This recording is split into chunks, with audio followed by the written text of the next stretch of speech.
1000 रुपये तक प्रत्येक बच्चे को, अगर सरकारी स्कूल में अच्छी व्यवस्था नहीं होगा तो आपके बच्चे को प्राइवेट स्कूल का सुविधा दिया जाएगा और वो फीस का पैसा जन स्वराज पार्टी का सरकार बनने के बाद जन स्वराज पार्टी का जो सरकार होगा वो भरपाई करेगा। बुजुर्गों को 2000 रुपया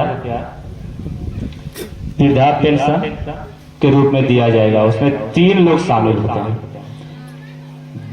बुजुर्ग लोग, विधवा और दिव्यांग। ये इन तीनों लोगों के लिए होता है 2000 रुपया अगर जन स्वराज पार्टी का सरकार आता है तो। और बेरोजगार युवाओं के लिए भी प्लान है। और इसमें मैं शिक्षा व्यवस्था पर बात कर रहा था। मैं कई जगह स्कूलों में देखता हूं व्यवस्था है, लेकिन कई जगह जाता हूं तो बिल्कुल नीचे। स्मार्ट बोर्ड पर भी क्लास किया जाता है, ऑनलाइन भी पढ़ाया जाता है, लेकिन हम सरकारी स्कूल में स्थिति यही देखते हैं कि बच्चा इधर है, टीचर पैर पर पैर, टेबल पर पैर बैठ कर रख करके बैठी हुई रहती है। बस खिचड़ी खिलाओ, बच्चे को बकरी की तरह चराओ। तो भैया ऐसे शिक्षा से क्या आप लोग का बच्चे का भविष्य बनेगा और कमा खा पाएगा?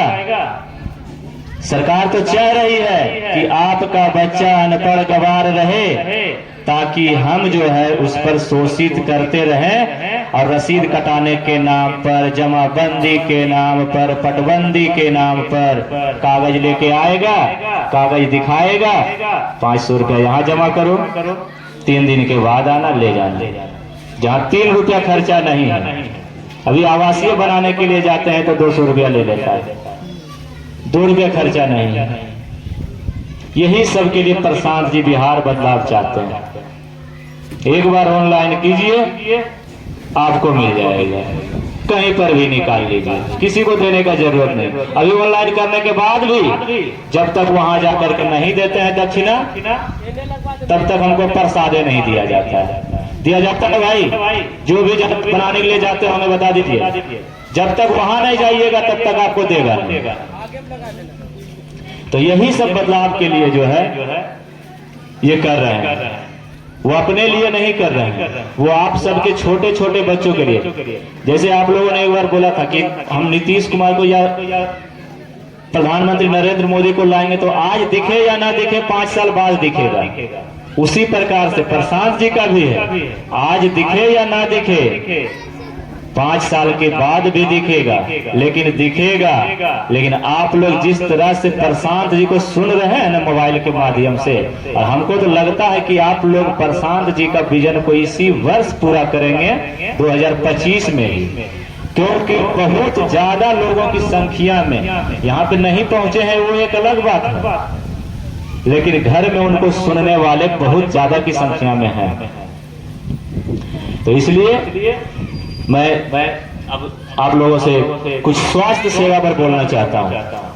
स्वास्थ्य सेवा में हम यही आप लोगों को बताना चाहते हैं कि स्वास्थ्य सेवा एक बहुत बड़ा सेवा है जो हर व्यक्ति को जरूरत होता है।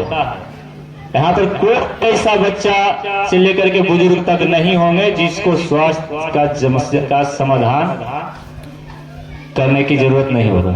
हर किसी को अस्पताल की जरूरत है, हर किसी को इलाज का जरूरत है।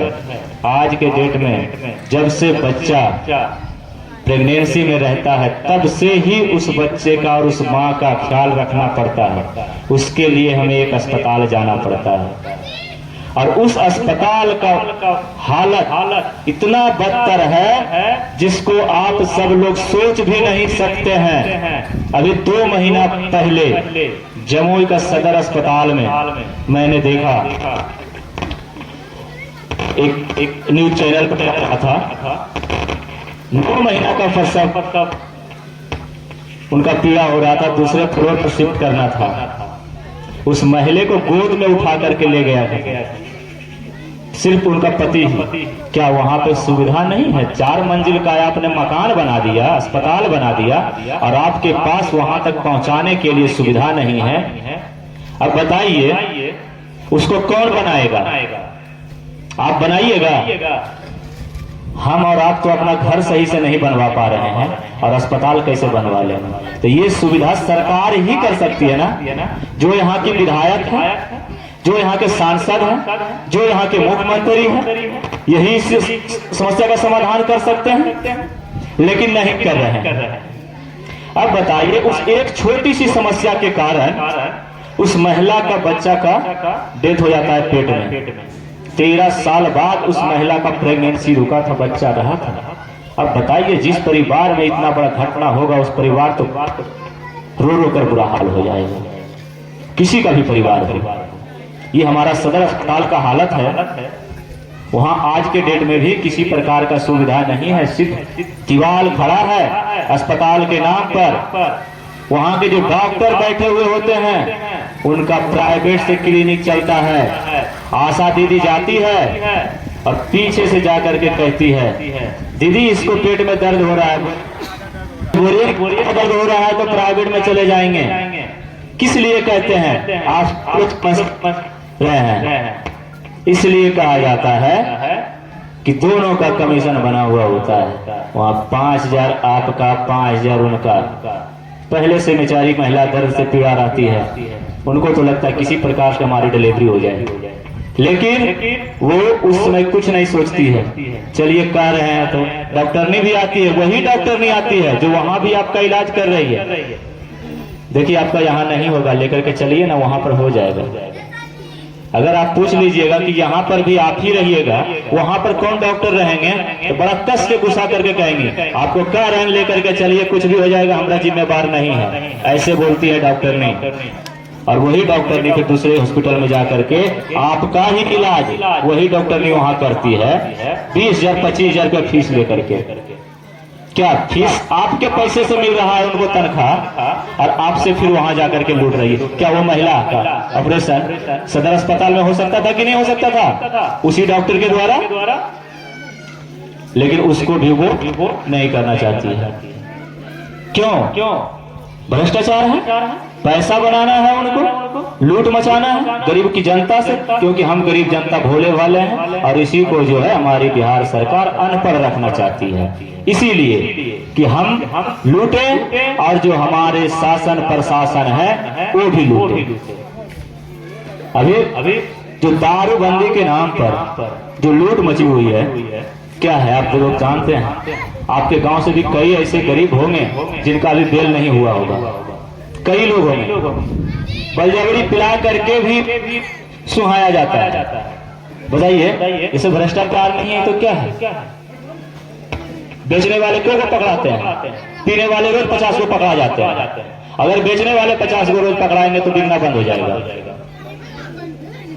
लेकिन क्या फायदा ऐसे लोगों को और ऐसे शासन चलाने वाले लोगों को, जो खुद बेचवाते हैं और खुद पकड़वाते हैं, और बेल कराने में 15,000 रुपया लग जाता है। पिए भी अपना, खाए भी अपना, और भुगतान भी अपना ही कर। बात लेकिन वही हो जाता है, ना पिया ना खाया, गिलास तोड़ा 12 आना वाली बात।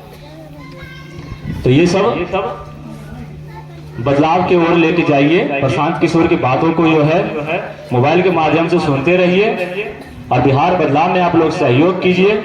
बाकी कई वक्त हैं अभी हमारे सामने, जो आप लोगों को सामने बात रखेंगे अपने अपने। बाकी हमारे जनसुराज पार्टी के भावी विधायक प्रत्याशी के रूप में है ज्योतिष कुमार जी, अगले वक्ता के रूप में वो आप लोगों को संबोधित करेंगे।